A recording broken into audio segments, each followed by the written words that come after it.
श्री सद्गुरु महाराज की जय।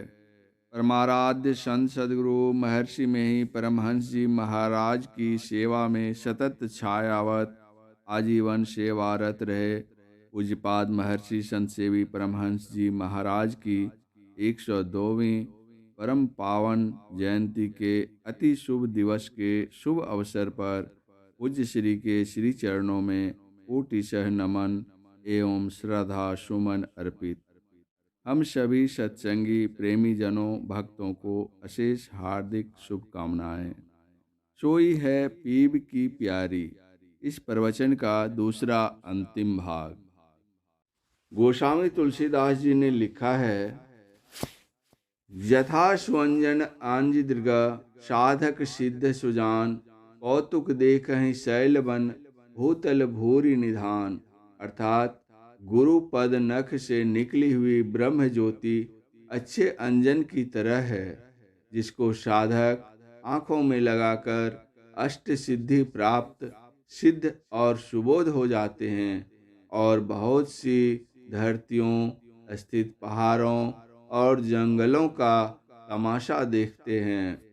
भगवान शंकर ने योग शिखोपनिषद में ब्रह्मा जी से कहा है, नादे मनोलयं ब्रह्म दूरश्रवण कारणम विंदो मनोलयम कृत्वा दूरदर्शनमा पुण्यात्।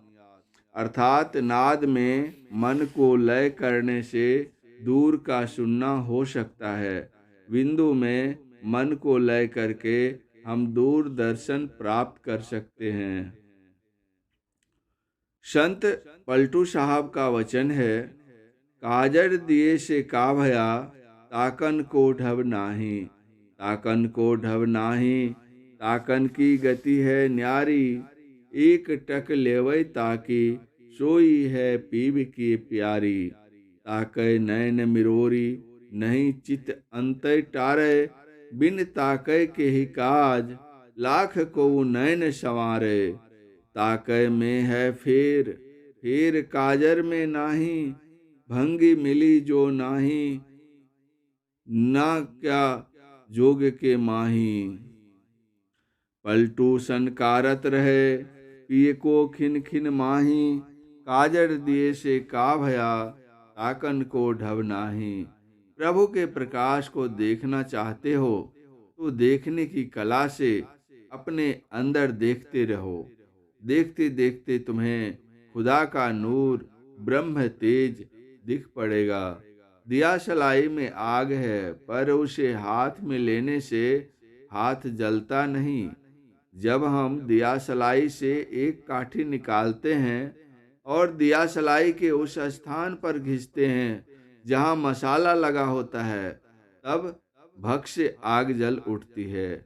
उसी तरह हमारे अंदर एक स्थान है जहां दृष्टि की काठी घिसने से ज्योति प्रकट हो जाती है, लेकिन इसका सही राज कौन बताएगा।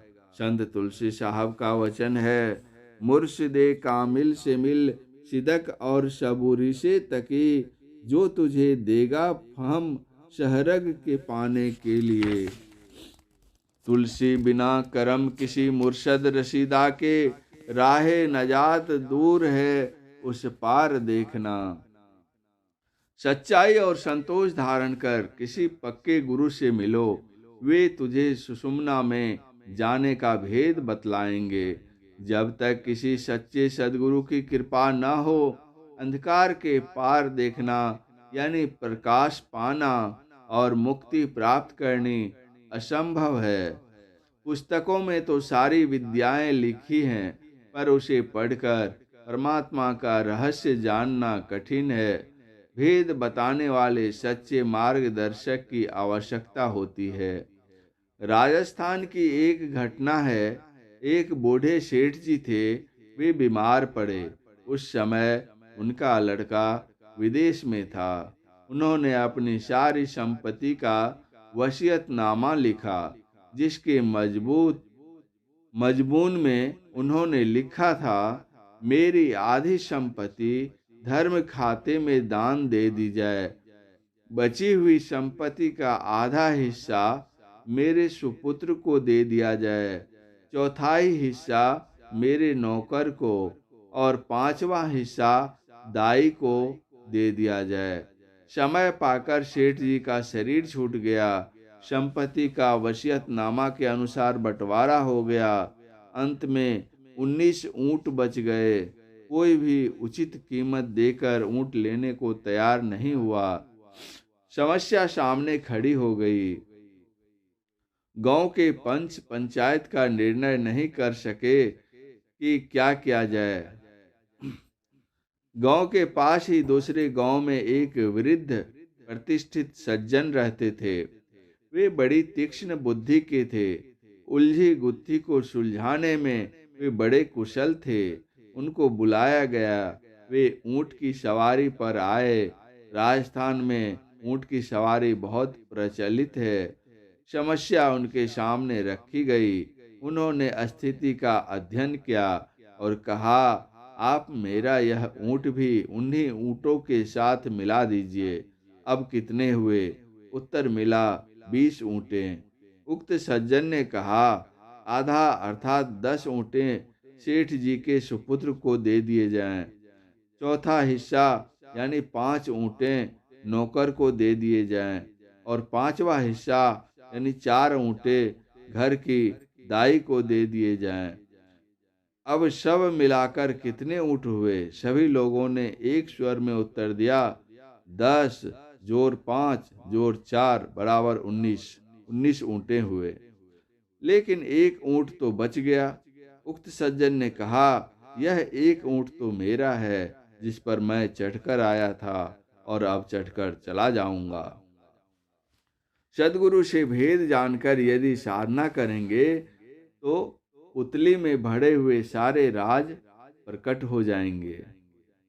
होगा फजल दरगाह तक, खौफो खतर की जा नहीं, सीधो चला जाना, वहां मुर्शद ने यह फतवा दिया। गुरुदेव का यही आदेश है कि अपने अंदर सीधे चलते रहो। डर या खतरे की कोई बात नहीं है। तुम परमात्मा की कृपा से दरबार में पहुंचोगे। तकी के मन में जिज्ञासा होती है, क्या इस रास्ते से और भी लोग गए हैं? संत तुलसी साहब समाधान करते हैं, मंसूर शर्मद बुआली और शम्स मौलाना हुए, पहुँचे सभी इस राह से जिसने की दिल पुख्ता किया। मंसूर, हल्लाज, शर्मद, बू अली, शम्स, तबरेज आदि अनेक महात्मा जिन्होंने हिम्मत और धैर्य पूर्वक साधना की, वे सभी परमात्मा धाम में पहुंच गए। यह अंदर का रास्ता बहुत ही सूक्ष्म है और हमारा मन बेलगाम घोड़े की तरह उछल कूद करता है। वह कैसे इस मार्ग पर चलेगा? इसलिए मन को सूक्ष्म बनाओ। संत पलटू साहब ने कहा है, मन महीन कर लीजिए तब पीऊ आवे हाथ। वर्षा का जल गड्ढे में जमा होता है, उथले जमीन पर नहीं। जब तुम्हारे अंदर पात्रता होगी तभी प्रभु की कृपा तुम्हारे भीतर ठहरेगी। प्रभु की कृपा पाने के लिए उनको याद करो, उनसे प्रेम करो। प्रेम भी कैसा? एकांगी। उभयांगी प्रेम तो व्यापार होता है। पतिंगा दिए से प्रेम करता है, फतिंगा दिए से प्रेम करता है और मछली पानी से प्रेम करती है। जाल दिए जल जात बही, तजी मीनन को मोह, रही मन जल की माछरी, तऊ न छारत छो। मछलियां जैसे ही जाल में फंसती है, मछली पकड़ने वाला जाल को पानी से बाहर खींचता है। उस समय मछलियां पानी के बिना छटपटाने लगती है, पर पानी मछली को छोड़कर निकल जाता है। इसे एकांगी प्रेम कहते हैं। प्रेम ऐसा ही होना चाहिए। कुछ लोग सोचते हैं कि प्रभु से प्रेम करेंगे, भक्ति करेंगे तो संसार का काम बिगड़ जाएगा, पर ऐसी बात नहीं है। हम बाजार में कपड़ा खरीदने जाते हैं, मोल भाव करके कपड़े की कीमत देते हैं। दुकानदार जब कपड़ा देने लगता है तो एक प्लास्टिक का थैला मुफ्त में देता है। उसी तरह जब हम प्रभु की भक्ति करते हैं तो प्रभु की माया हमें मुफ्त में मिल जाती है। आप कहेंगे कि बनिया बहुत होशियार होता है, वह थैले की कीमत भी कपड़े में जोड़ लेता है। तो समझिए कि परमात्मा भी छोटा बनिया नहीं है, वह भी सारी कीमत भक्ति में वसूल कर लेता है। सबको चाहिए कि सबरी की तरह ईश्वर की भक्ति करके मुक्ति प्राप्त करें। इसी सत्कार्य के लिए परमात्मा ने हमें मनुष्य शरीर दिया है। देह धरे कर यही फल भाई, भजिए राम सब काम बिहाई।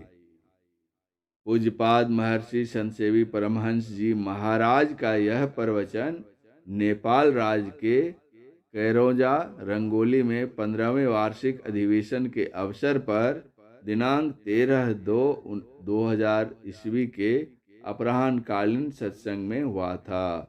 श्री सद्गुरु महाराज की जय।